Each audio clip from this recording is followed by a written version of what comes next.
ಮಾಜಿ ಸಚಿವ ನಾರಾಯಣಗೌಡ ಮೊನ್ನೆ ತನ ಒಂದು ಸ್ಟೇಟ್ಮೆಂಟ್ ಕೊಟ್ಟಿದ್ರು ರೇಮಾ. ನೀನು ಅಂದರೆ ಸುಮಲತಾ ಅವರು ಯಾವುದೇ ಕಾರಣಕ್ಕೂ ಬೇರೆ ಕ್ಷೇತ್ರದಿಂದ ನಿಲ್ಲಬಾರ್ದು, BJPಯಿಂದ ಇಲ್ಲಿ ನಿಲ್ಲಬೇಕು, ಅದು ಮಂಡ್ಯದಲ್ಲಿ ನಿಲ್ಲಬೇಕು ಅನ್ನುವಂಥ ಮಾತನ್ನು ಹೇಳಿದರು. ಎಲ್ಲೋ ಒಂದು ಕಡೆಗೆ ಈ ಮೈತ್ರಿಯ ಬಗ್ಗೆ ಅವ್ರಿಗೆ ತಕರಾರಿದೆ, ಅವ್ರಿಗೆ ಅಸಮಾಧಾನ ಇದೆ. ಹೀಗಾಗಿ ಏನಾದರೂ BJP ಬಿಟ್ಟು ಕಾಂಗ್ರೆಸ್ಸಿಗೆ ಸೇರುವಂಥ ಮನಸ್ಥಿತಿನಲ್ಲಿದ್ದಾರೆ ನಾರಾಯಣಗೌಡರು. ಸಿದ್ದರಾಮಯ್ಯನವ್ರ ಜೊತೆಗೆ ರಹಸ್ಯವಾದಂಥ ಮಾತುಕತೆಯನ್ನು ಮಾಡಿದ್ದಾರೆ ನಾರಾಯಣಗೌಡರು ಅನ್ನುವಂಥ ಮಾತಿದೆ. TV9ಗೆ ಆ ಫೋಟೋ ಕೂಡ ಲಭ್ಯ ಆಗಿದೆ. ದಳ ಕಮಲ ಮೈತ್ರಿ ಇದ್ರ ಬಗ್ಗೆ ಅವ್ರಿಗೆ ಅಷ್ಟಾಗಿ ಸಹಮತ ಇಲ್ಲ, ಒಲವಿಲ್ಲ, ಅಭಿಮತ ಇಲ್ಲ. ಹಾಗಾಗಿ ಏನು ಅಂತಂದರೆ ಪಕ್ಷ ಬಿಡುವಂಥ ನಿರ್ಧಾರವನ್ನು ಏನಾದರೂ ನಾರಾಯಣಗೌಡರು ಮಾಡಿದ್ದಾರಾ?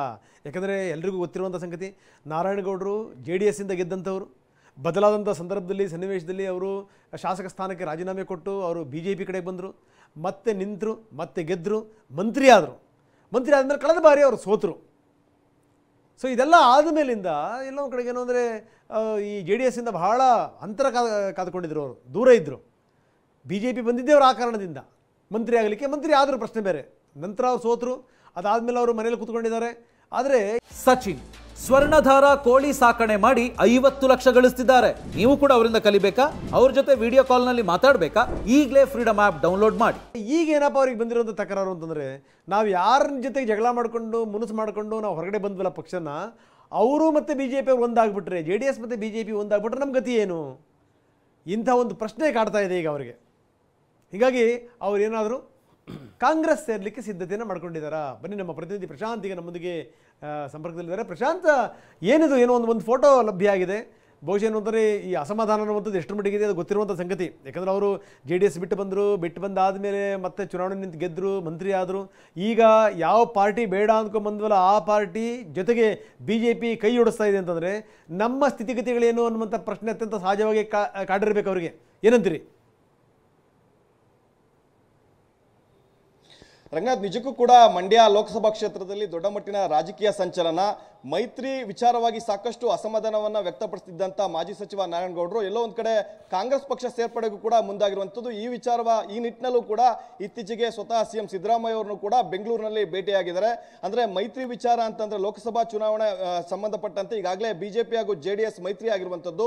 ಬಹುತೇಕ 3 ರಿಂದ 5 ಕ್ಷೇತ್ರಗಳಿಗೆ JDS ಕೂಡ ಬೇಟೆ ಇಟ್ಟಿದೆ, ಅದರಲ್ಲಿ ಮಂಡ್ಯ ಕ್ಷೇತ್ರ ಕೂಡ ಒಂದು.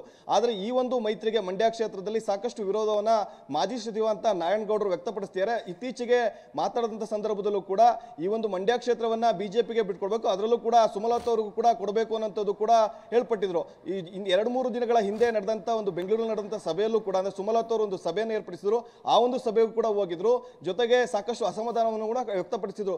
ಬೇರೊಂದು ಕ್ಷೇತ್ರಕ್ಕೆ JDS ಬೇಕಾದ್ರೆ ಟಿಕೆಟ್ ಅನ್ನ ಪಡ್ಕೊಳ್ಳಿ, ಮಂಡ್ಯ ಕ್ಷೇತ್ರವನ್ನ ಸುಮಲತಾ ಅವರಿಗೆ ಕೊಡಬೇಕು ಅಂತ ಒತ್ತಾಯ ಮಾಡಿದ್ರು. ಇವೆಲ್ಲ ಬೆಳವಣಿಗೆಗಳ ಮಧ್ಯ ಸ್ವತಃ CM ಅವ್ರನ್ನು ಕೂಡ ಭೇಟಿಯನ್ನಾಗಿ ಕಾಂಗ್ರೆಸ್ ಸೇರ್ಪಡೆ ಬಗ್ಗೆನೂ ಕೂಡ ಮಾತುಕತೆ ನಡೆಸಿದ್ದಾರೆ. ಮತ್ತೊಂದು ಕಡೆ ಟಿಕೆಟ್ ಕೂಡ ಬೇಡಿಕೆಯನ್ನ ಇಟ್ಟಿರುವಂತದ್ದು. ಟಿಕೆಟ್ ಅನ್ನು ಕೂಡ ನನಗೆ ಕೊಡಿ, ಪಕ್ಷ ಸೇರ್ಪಡೆ ಆಗ್ತೀನಿ ಅಂತ. ಆದ್ರೆ ಸ್ವತಃ CM ಅವರು ಹೇಳ್ಯಾರ, ಮೊದಲು ಕಾಂಗ್ರೆಸ್ ಪಕ್ಷಕ್ಕೆ ಸೇರ್ಪಡೆಯಾಗಿ ಪಕ್ಷ ಸಂಘಟನೆ ಮಾಡು, ಬೇರೊಂದು ಸ್ಥಾನಮಾನವನ್ನ ಕಲ್ಪಿಸ್ತೀವಿ ಅಂತನೂ ಕೂಡ ಅವ್ರ ಜೊತೆ ಮಾತುಕತೆ ನಡೆಸಿದ್ದಾರೆ. ಆದ್ರೆ ಈ ಒಂದು ಮೈತ್ರಿಗೆ ಸಾಕಷ್ಟು ವಿರೋಧವನ್ನು ವ್ಯಕ್ತಪಡಿಸಿದ್ರು. ಹಿಂದೆ ಅವರು JDS ಅಲ್ಲಿದ್ರು, ಆನಂತರ ರಾಜೀನಾಮೆ ಕೊಟ್ಟು BJP ಸೇರ್ಪಡೆಗೊಂಡು ಗೆಲುವನ್ನು ಸಾಧಿಸಿ ಮಂತ್ರಿ ಕೂಡ ಆಗಿದ್ರು. ಆದ್ರೆ ಆ ನಂತರದಲ್ಲಿ ಸಾಕಷ್ಟು ಅಸಮಾಧಾನವನ್ನ JDS ವಿರುದ್ಧ ವ್ಯಕ್ತಪಡಿಸ್ತಾ ಇದ್ರು. ಈ ಎಲ್ಲಾ ಬೆಳವಣಿಗೆಗಳಿಂದ ಸಾಕಷ್ಟು ರೋಷ ಆಗ್ಯಾರ. ಅಂದ್ರೆ ಮುಂಬರುವ ಸಂದರ್ಭದಲ್ಲಿ ಇಲ್ಲಿ ಮೈತ್ರಿ ಆದಂತಹ ಸಂದರ್ಭದಲ್ಲಿ ನಮಗೆಲ್ಲ ಒಂದ್ ಕಡೆ ಅಸ್ತಿತ್ವ ಇರಲ್ಲ, ನಮಗೆ ಮಾನ್ಯತೆ ಸಿಗೋದಿಲ್ಲ ಅಂತ ಹೇಳಿ ಕಾಂಗ್ರೆಸ್ ಸೇರ್ಪಡೆಗೂ ಕೂಡ ಸಿದ್ಧತೆ ಮಾಡ್ತಿದ್ದಾರೆ. ಆ ಒಂದು ಫೋಟೋ ಕೂಡ CM ಜೊತೆ ಮಾತುಕತೆ ನಡೆಸಿರುವಂತಹ ಫೋಟೋ ಕೂಡ ಲಭ್ಯ ಆಗಿರುವಂತದ್ದು. Ranganath, thank you Prashant.